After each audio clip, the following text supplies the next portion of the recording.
Hello and welcome to Mint Funds Update. My name is Marek Krzeczkowski and I'm joined by Ryan Falls.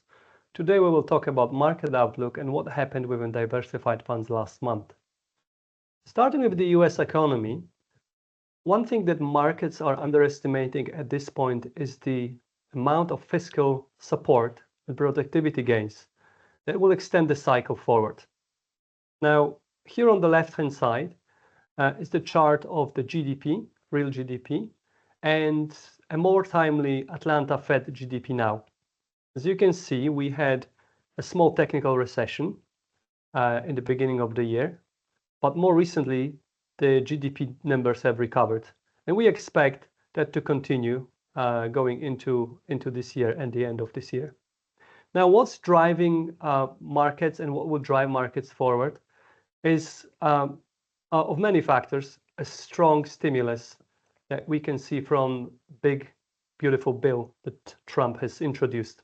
So here on the right-hand side, you can see that the size of the stimulus over the next 4 years is quite substantial as a percentage of GDP. That is something that will definitely provide support for US economy. We also see strong capex expansion and forward earnings expectations are improving. So here on the left-hand side, you can see that there's almost a 48% jump in computers, equipment, investments since the lows of 2023.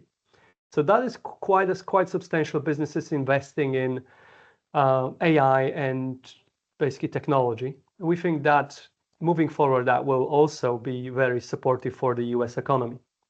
Here on the right-hand side, we are showing you analyst expectations for this year and for the next year, for 2026. And as you can see, at the beginning of the year, they were quite bullish, then came down after Trump Liberation Day. But recently, those earnings expectations are recovering as analysts are moving forward, and as tariff risks are subsiding, we get more certainty. So we think that this recovery in EPS estimates will continue. Now, one thing that some market commentators pointed out is the US employment and the fact that unemployment rate has increased over the last 2 years, and also wage growth that has been coming down quite substantially.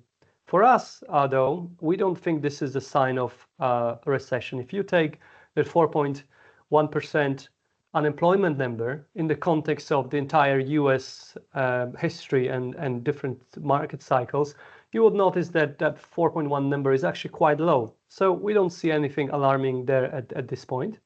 Now, when it comes to wage growth, that obviously will be good for inflation, as we don't see much pressure on wages. But also, we don't believe that there is anything alarming here. If anything, there is just coming back to those levels of wage growth that we've seen before COVID. And finally, I've showed this slide last month, but I just want to reiterate this here. What we're showing is what happened, what were the returns of S&P 500 when Fed was on hold for more than 6 months and from that first cut. And on this chart, we're somewhere around 1 to 2 number on the scale. So as you can see, if there was no recession historically, markets actually performed quite strongly. The only scenario where markets correct is if you have a recession, but that's not our base case. So based on that, strong EPS expectations 2026, we would still expect positive returns from equities moving forward, and we remain quite constructive, fully invested in our funds. Turning closer to home and looking at the New Zealand economy, within the month of July, we had the Q2 CPI release. So whilst the number was higher than the previous quarterly CPI number of 2.7% versus 2.5% previous, it was below market expectations. And this opens the door for RBNZ August rate cut. Drilling into some of the breakdowns of the CPI basket. So looking at the left-hand side, we have a chart here showing categories which are effectively driven by central and local government charges. So if we could see through history, obviously an average rate is around 4 to 6%. For the last 3 to 4 quarterly releases, we can see that that number has been around 10 to 12% or 10 to 11% annualized. Now, what this means in context is that that is holding up the overall CPI number quite high, and central and local government charges are not as affected, if at all affected, by monetary policy changes. Looking at the right-hand side, we have essentials CPI. So this is a basket effectively meant to mimic the essential components of overall CPI categories for households. So we see that within that, we see food inflation, property rates, energy costs, and then obviously petrol as well in the blue line. And then we have the rest of the basket of CPI in the yellow, so CPI X essentials. So if we look to the right-hand side of that chart, we can see in the recent quarterly estimate, the blue line accelerating quite substantially and the yellow line plateauing, if not slightly decreasing. And I guess what we'd want to draw out of this chart is that blue line is effectively growing at twice the rate of the yellow line, meaning that the essentials inflation for households is actually increasing at quite a higher clip than the rest of the CPI basket. What that effectively means is that for Kiwis, that they will have less disposable income to spend, which would be quite growth negative going forward for New Zealand GDP. Turning now to the diversified funds, and we'll start with the Mint Diversified Income Fund. So asset class performance was mixed in July as global growth concerns started to be realised in some of the hard data. Looking at the asset classes, fixed income came in flat at 0%. Global equities also came in flat, with Australasian equities are a negative contributor at negative 0.4%.